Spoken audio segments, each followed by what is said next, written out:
예수님은 세 명의 제자들을 데리고 변화산으로 올라가셨습니다. 산 위에서는 예수님이 영광스러운 모습으로 변모하시는 놀라운 일이 일어납니다.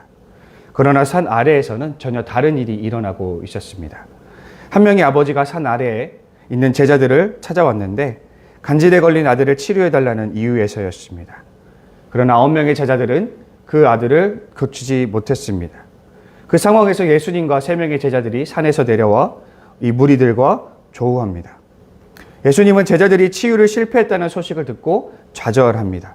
여기서 주목해 볼 것은 예수님의 발언입니다. 믿음이 없고 패역한 세대여, 내가 얼마나 너희와 함께 있으며 얼마나 너희에게 참으리요. 예수님의 발언을 우리가 맥락상 제자들을 향한 것이라고 생각하기가 쉬운데 사실 그렇지 않습니다.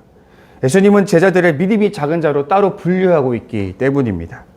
예수님의 발언 중에 세대라는 단어는 예수를 거부하며 믿음으로 반응하지 않는 더 큰 유대인들을 시사할 것이라는 가능성이 훨씬 더 높습니다. 예수님께 모여드는 사람들이 모두 믿음의 사람들은 아니었습니다.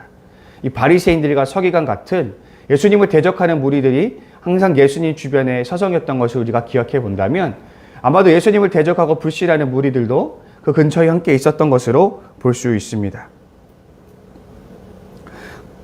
그래서 예수님의 이러한 힐난은 그런 사람들을 향한 것으로 보입니다. 그러나 제자들이라고 해서 이 힐난에서 자유로운 것은 아니었습니다. 왜냐하면 제자들의 실패는 믿음에 부족했기 때문입니다. 제자들은 이미 과거에 예수님께 권능을 받아서 귀신을 쫓아내고 치유를 행하는 그런 사역을 이미 감당한 적이 있었습니다. 그들은 그때 그 사명을 잘 감당했지만 지금은 실패했습니다. 예수님은 그 원인으로 그들의 작은 믿음을 꼽았습니다. 그들은 분명 이전에 사역했던 때와 다르게 믿음이 많이 위축되어 있는 상황이었던 것으로 보입니다. 그들이 위축되어 믿음을 거의 상실했고 그 결과 능력을 발휘하지 못했던 것으로 추측해 봅니다. 아마도 그들은 예수님의 부재에 대해서 영향을 미쳤던 것일지도 모릅니다.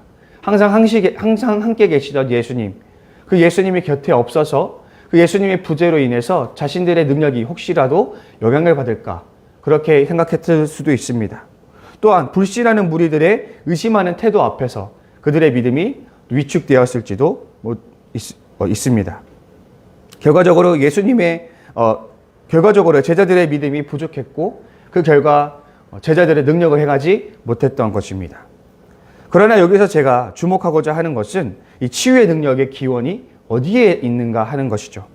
예수님이 제자들에게 권능을 부여했기에 우리는 제자들이 그 능력을 자유자재로 사용할 수 있을 것이라 생각할 수 있습니다.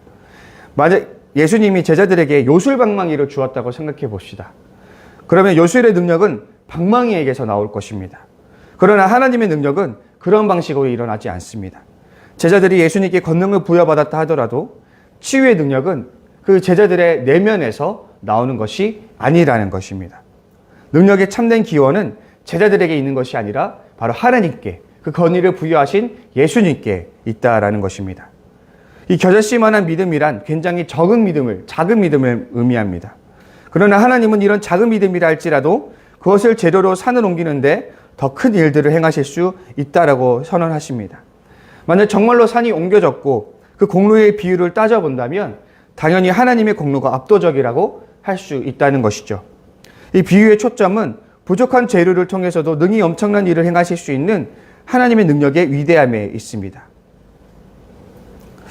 이 도나투스파와 보편교회 사이에서 세대 논쟁이 일어난 적이 있습니다. 과거의 그 교회 역사 가운데 한 차례 거대한 박해 사건이 일어난 적이 있습니다. 이 도나투스파는 순교할지언정 끝까지 배교하지 않았던, 그래서 끝까지 신앙의 절개를 지켰던 이 세력들로 이제 알려져 있습니다. 반면에 박해를 이기지 못하고 배교한 성직자들이 있었습니다. 이 박해가 끝나고 도나투스파들은 이 배교한 성직자들이 베푼 세례는 무효하다고 주장하기 시작했습니다. 왜냐하면 그들이 신앙의 절개를 지키지 못했고, 그래서 그들의 신앙은 거짓된 것이기 때문에 따라서 그들이 베푼 세례도 잘못된 것이다라고 주장하기 시작했죠. 이 문제는 세례의 효력의 기원이 세례를 베푸는 자에게 있는지 그리스도에게 있는지를 이제 따지는 논쟁으로 번지게 됩니다. 이때 어거스틴은 그 기원이, 세례에 대한 권위의 기원이 그리스도에 있기 때문에 배교제의 세례 역시도 유효하다고 도나투스파의 주장에 반박했습니다. 오늘 본문은 분명히 말합니다. 하나님이 행하시는 놀라운 일은 인간의 개개인의 뛰어난 역량에서 비롯되지 않습니다. 하나님의 놀라운 역사는 전적으로 하나님의 손에 달려 있습니다. 오늘 제자들이 그 기적을 일으키지 못했다라는 것은 그 기적의 권위가 제자들에게 있는 것이 아니라 오히려 하나님에게, 예수님에게 달려 있다라는 것을 우리에게 반증해 줍니다.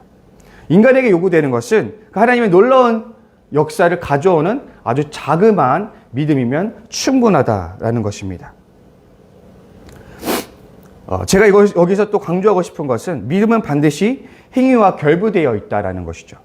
인간은 믿는 대로 행동합니다. 겨자씨만한 믿음을 가지고서라도 행동하게 된다면 그 사람은 하나님의 일들을 보게 될 것입니다. 따라서 우리에게 하나님은 그렇게 대단한 믿음을 요구하시는 것이 아닙니다. 하나님의 놀라운 일을 성취하기 위해서는 엄청난 믿음이 필요하지는 않습니다. 그저 하나님에 대한 아주 자그마한 믿음일지라도 하나님은 그 믿음을 통해 놀랍게 역사하시기 때문에 우리는 그 겨자씨만한 믿음, 그리고 그 겨자씨만한 믿음에 뒤따르는 행동, 그 작은 행동으로도 하나님의 놀라운 일들을 가져올 수 있음을 기억해야 될 것입니다. 지저스 처치 성도 여러분, 하나님에 대한 신뢰를 행위로 보여주시기 바랍니다. 작은 믿음에서 비롯된 별것 아닌 행동으로 하나님의 응답이 일어나는 그 놀라운 일을 우리가 보게 될 것입니다. 예수님께서는 다음으로 이제 성전세에 관련된 이야기를 하십니다. 예수님과 베드로는 성전세를 낼 것을 요구받았습니다.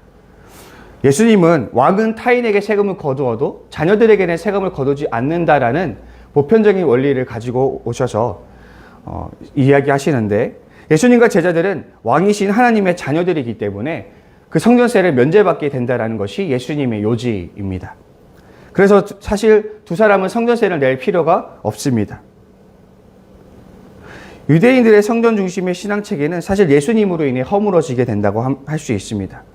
예수님은 어찌 보면 반성전주의자로도 볼 수 있습니다.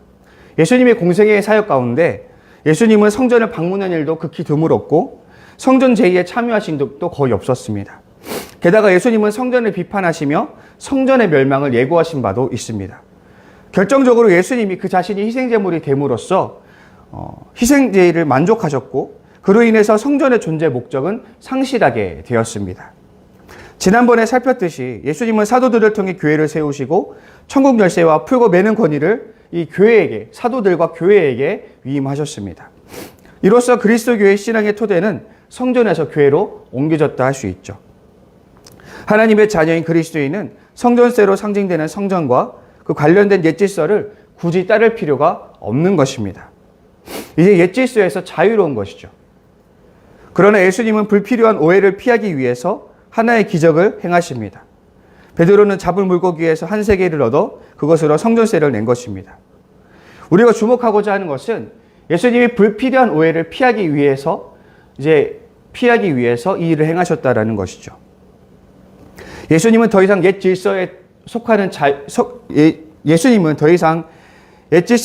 않는 자유를 가지고 있지만 아직도 옛 질서에 갇혀 있는 사람들을 배려하기 위해서, 불필요한 오해를 사지 않기 위해서 기꺼이 그 자유를 포기했다라는 것에 방점이 있습니다. 바울은 고린도전서 8장에서 우상에게 바친 제물을 먹는 문제를 논하고 있습니다. 바울은 우상 제물을 먹는 것에 자유롭습니다. 바울에게는 하나님 외에 달리 신이 없기 때문에 우상에게 바친 제물에 아무런 불경한 것이 없을 것이라고 그는 생각했기 때문입니다.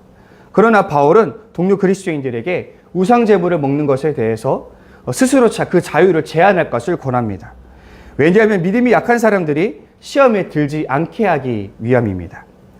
여기서 믿음이 약한 자들은 유대인들의 오랜 전통을 따라 우상의 제물을 먹는 사람들, 또는 초기 이방 그리스도인 신자들이라고 할 수 있습니다. 이들은 우상 제물을 거부하는 것이 신앙의 지표임을 굳게 믿었습니다. 그러나 이것이 그리스도가 오기 전에 있는 옛 질서에 불과합니다. 그리스도인의 복음은 사람을 옛 질서에서 자유케 합니다.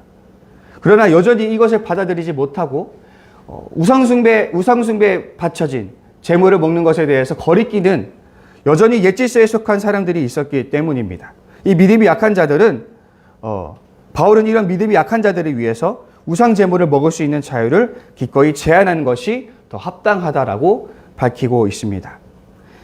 만약 믿음이 강한 자유로운 자들이 스스로를 제한하지 않고 제사 음식을 먹으면 믿음이 약한 자들은 잘못된 담력을 얻어 스스로 부정하다 여기는 그 일을 함으로써 잘못된 정죄감을 가지게 될 것입니다.